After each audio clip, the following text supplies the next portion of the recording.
Olá, amantes da biologia! Hoje vamos estudar sobre embriologia. O que é a embriologia? É aquela parte da biologia que vai estudar o desenvolvimento do embrião. Aqui a gente pode ver a semelhança que existe entre o desenvolvimento de um peixe, uma salamandra, tartaruga, galinha, porco, rinoceronte, o cão e o homem. Vejam que eles são bem parecidos, têm estruturas aí que parecem ser em comum, mas tem também algumas diferenças. Para a gente poder estudar o desenvolvimento do embrião, a gente precisa lembrar que os seres eles possuem diferentes tipos de ovo. Quais são esses tipos de ovo? São os ovos oligolécito, mesolécito, que também é chamado de heterolécito, o telolécito ou megalécito e o ovo centrolécito. Olha como é interessante essa classificação. Oligo é um prefixo que quer dizer pouco. E é pouco o quê? Pouca quantidade de vitelo. O que é o vitelo? É um nutriente que vai servir aí para nutrir o embrião, enquanto não existirem aí outras coisas aí anexas. Mas aí a gente tem oligolécito. Oligo é pouco, pouca quantidade de vitelo, pouca quantidade de nutriente. Quem possui esse tipo de ovo? Os equinodermos e os mamíferos placentários. Esse ovo oligolécito também pode ser chamado de alécito, porque é tão pouco que é considerado 100. Ou isolécito, iso que é um prefixo que significa igual, porque a quantidade desse pouco vitelo ele é uniformemente distribuído. O mesolécito ou heterolécito é uma quantidade média e está concentrada toda na parte inferior do ovo. E esse ovo ele tem dois polos, o polo vegetativo, que é o que tem vitelo, e o polo animal, que não tem vitelo. Quem possui esse tipo de ovo, heterolécito, são os anfíbios. O ovo telolécito ou megalécito é um ovo grande e ele também tem grande quantidade de vitelo. Quem é que possui esse ovo? São as aves, os répteis e os peixes. E um ovo centrolécito, o nome já diz tudo, a quantidade de vitelo está no centro do ovo. Dentro da embriologia, depois que ocorre a fecundação, que é a união do espermatozoide com o óvulo, a gente estuda desde sempre que a célula ovo ou zigoto ela vai se dividir. Dentro da embriologia, essas divisões são chamadas de segmentação ou clivagem.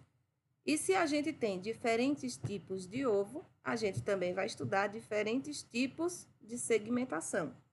As segmentações elas podem ser holoblástica, holo é um prefixo que significa todo, então é quando o ovo todo se divide, ou meroblástica, e mero quer dizer metade, apenas uma parte do ovo se divide. A holoblástica ela pode ser igual, quando todas as células vão se formar em tamanhos iguais, ou a desigual, quando as células são de tamanhos desiguais, são de tamanhos diferentes. Já a segmentação meroblástica, que é na metade do ovo, também pode se dividir em dois tipos: meroblástica discoidal, onde apenas um disco na parte superior se divide, ou meroblástica superficial, onde apenas a superfície do ovo se divide. Analisando aí a figura, na primeira e segunda linha, a gente tem holoblástica igual, onde a gente tem ovos alécitos se dividindo e formando células em tamanhos iguais. Na terceira linha, tem a holoblástica desigual, onde eu tenho micrômeros, células menores, macrômeros, células maiores. E todo o desenvolvimento vai seguir assim, formando células em tamanhos diferentes, mas o ovo todo se divide. Já nas últimas figuras, a gente tem a segmentação meroblástica. Na penúltima linha, eu tenho meroblástica discoidal, onde apenas a parte de cima, formando o blastodisco, vai se dividir, apenas o polo animal, e o vitelo fica intacto. E na meroblástica superficial, apenas a superfície externa do ovo se divide, já que o centro tem vitelo, porque aqui a gente tem um ovo centrolécico. E quais são os estágios que os embriões passam, seja em qualquer espécie, em qualquer tipo de ovo? Os estágios na ordem são mórula, blástula, gástrula e neurula. Aqui a gente tem, partindo do ovo, formação da mórula, que é um conjunto aí maciço de células. Depois da mórula forma a blástula, onde eu tenho maciço, mas eu tenho uma cavidade. Depois vem a gástrula, onde a principal característica é a formação de folhetos embrionários. Logo depois da gástrula tem a neurula, que o principal evento da neurula é a formação do sistema nervoso. E depois a gente tem um fenômeno chamado de organogênese, que é a criação de órgãos. Começando aí pelo primeiro estágio, que é a mórula, a gente pode ver o zigoto, ele vai se dividir, sofrer aí segmentações ou clivagens e vai formar células menores chamadas de blastômeros. Esses blastômeros, eles vão formar esse maciço celular, que é o que caracteriza a mórula. Eu tenho células menores, células maiores, micrômeros e macrômeros. E esse maciço celular ainda ocorre, no caso da espécie humana, na tuba uterina, que é o local da fecundação. Isso aqui é o que caracteriza a mórula, as divisões e formando esse maciço celular. Logo em seguida da mórula, eu tenho a blástula. Como foi visto lá no início, ela é também um maciço de células, mas ela começa a formar uma região vazia no centro. Os micrômeros vão ser separados dos macrômeros e a cavidade da blástula é chamada de blastocele. É a partir da blastocele que a gente vai dar aí seguimento aos outros estágios. Mas a gente vale lembrar que a blastocele é a cavidade e a parte externa onde eu tenho as células é chamada de blastoderme. Na gástrula, a gente vai partir, a primeira figura, que é a blástula, e aí a gente vai ter a invaginação do macrômero, essa parte inferior. Ele vai invaginar, vai para dentro dessa cavidade, e essa invaginação vai formar um orifício que vai ser chamado de blastóporo, e aquela cavidade que era a blastocele vai dar origem ao arquêntero. O arquêntero é o nosso intestino primitivo. E o blastóporo é o primeiro orifício que existe lá naquele desenvolvimento embrionário. É a partir do blastóporo que a gente tem a classificação aí de seres vivos em protostomados e deuterostomados. Quando o blastóporo dá origem à boca, a gente tem seres protostomados ou protostômios. Quando o blastóporo dá origem ao ânus, nós temos aí seres deuterostomados ou deuterostômios. E aquela parte lá dos macrômeros que sofreram invaginação vai começar a formar os folhetos germinativos. Se a gente observar bem nessa terceira figura, eu tenho duas camadas de células, a mais externa, que é a ectoderme, e a mais interna, que é a endoderme. Esses folhetos lá na frente vão acabar formando alguns órgãos. E aqui a gente tem o estágio de neurula. O principal evento que ocorre na neurula, como foi dito agora há pouco, é a formação do sistema nervoso. Começa a partir da formação da placa neural, que vai se reorganizar e formar o tubo neural. Aí a gente observa nessas quarta, quinta e sexta figura aí da neurula, onde eu tenho a formação do tubo neural e a organização destas células, que eram os folhetos germinativos lá no estágio de gástrula, ou gastrulação. Dessa reorganização vão surgir o celoma, que é uma cavidade aí que vai gerar alguns órgãos, vai gerar um outro folheto, que é a mesoderme, que é um folheto intermediário, vai gerar a notocorda, que lá no futuro vai dar origem à coluna vertebral, e vai gerar o intestino, que era antes o arquêntero, o intestino primitivo, vai gerar aí o futuro intestino do indivíduo, seja ele ser humano ou qualquer outra espécie. E o tubo neural que vai dar origem ao sistema nervoso. Terminando aí essa neurulação, vai ter a organogênese, que só pelo significado da palavra, a gente já pega aqui, ó, gênese significa criação, organo, órgãos. Então, na organogênese, eu tenho criação de órgãos. Tubo neural gerando o sistema nervoso, notocorda, coluna vertebral, e aqui a gente vai só observando as figuras.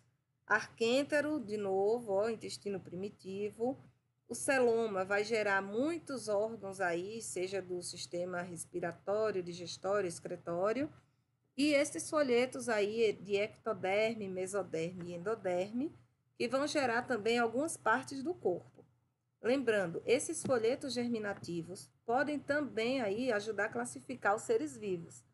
Quando lá no desenvolvimento da gástrula e da neurula ficam apenas 2 folhetos, a gente diz que os indivíduos eles são diblásticos. Quando eu tenho 3 folhetos, como ectoderme, mesoderme e endoderme, a gente diz que os indivíduos eles são triblásticos, de 3 folhetos. Agora a gente pode ver aí uma figura um pouquinho nada a ver com a segmentação toda, com toda a formação de órgãos, mas dá para a gente entender mais ou menos aquela figura lá da organogênese para a figura de um bebê, onde eu tinha o tubo neural, formando aí todo o sistema nervoso, seja ele o central, como o cérebro, ou o periférico, que ajuda aí na formação de nervos.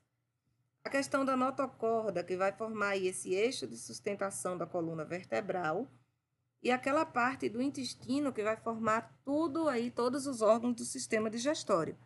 E o celoma, que está aí logo do lado direito, ele vai formar outros órgãos do corpo. E aqui a gente tem apenas um esqueminha para ajudar a gravar, se não todos, mas pelo menos a maioria dos órgãos que são gerados a partir dos folhetos embrionários. Lembrando, o ectoderme é o mais externo, endoderme é o mais interno e meso é o do meio, então ele é o intermediário. Se a gente gravar o mais externo e o mais interno, o meio é tudo que sobra. Olha só, na ectoderme, ecto mais externo, a gente vai lembrar da pele. A pele e os seus anexos epidérmicos. E também lembra aí do sistema nervoso e as cavidades. Olhando para a endoderme, que é o anexo mais interno, é o folheto mais interno, a gente tem apenas sistema respiratório e órgãos do sistema digestório. Então, ó, lembra aí, tudo que respira e come, lembra que vem da endoderme. Da ectoderme é o mais externo, lembra da pele, e mesoderme é tudo que sobra. Sobrou aí a derme, que é a parte interna da pele, ossos, músculos, sistema respiratório, o sistema reprodutor, o sistema circulatório. Então, tudo que sobrou vem da mesoderme. E aí, para terminar, a gente tem anexos embrionários. O que é anexo? É tudo aquilo que vem junto do embrião. E aqui na estrutura, a gente só tem embrião de répteis e aves, e do lado a gente tem embrião placentário. Por que é que não tem peixes e nem anfíbios? Já que dentro da escala evolutiva, primeiro surgiram peixes, depois anfíbios, répteis, aves e mamíferos. Peixes e anfíbios, se a gente lembrar, eles se desenvolvem na água. Então, não tem tantos anexos necessários assim. O único anexo embrionário existente nos ovos de peixes e anfíbios o único anexo é o vitelo ou saco vitelínico, é o nutriente. Todo o restante eles retiram da água. Já os répteis, aves e mamíferos, como eles se desenvolveram na terra, eles precisaram de algo para colocar dentro do ovo para ajudar a nutrir o embrião. Que anexos são esses? A gente pode observar nas figuras o embrião. Ao redor do embrião, a gente tem a cavidade amniótica, ou também chamado de âmnio, que é um líquido que tem a principal função desse líquido é proteger o embrião aí de choques mecânicos, pancadas. A gente tem aí na cor amarela o saco vitelínico, lembra o nome vitelo, então é nutriente. A gente tem na cor verde o alantoide, que é um anexo embrionário que é responsável pelo armazenamento dos excretas. Tudo que não serve mais para o embrião é guardado no alantoide. E a gente tem também o córeo. O córeo é um anexo que acaba envolvendo aí, cobrindo todos os outros anexos e o embrião. No embrião placentário, a gente pode ver que tanto o saco vitelínico como o alantoide, eles são em tamanho reduzido. Por que isso tudo em tamanho reduzido e transformado em cordão umbilical? Porque a placenta, ela já surgiu para cobrir aí, para pegar todas as funções dos outros anexos. Então, a placenta, ela surge aí nos mamíferos placentários com a função de nutrir, com a função de armazenar excretas, com a função de trocas gasosas, com a função de proteção. Então, a placenta, quando ela surgiu, ela acabou reduzindo todos os outros anexos, porque ela possui a função de todos eles.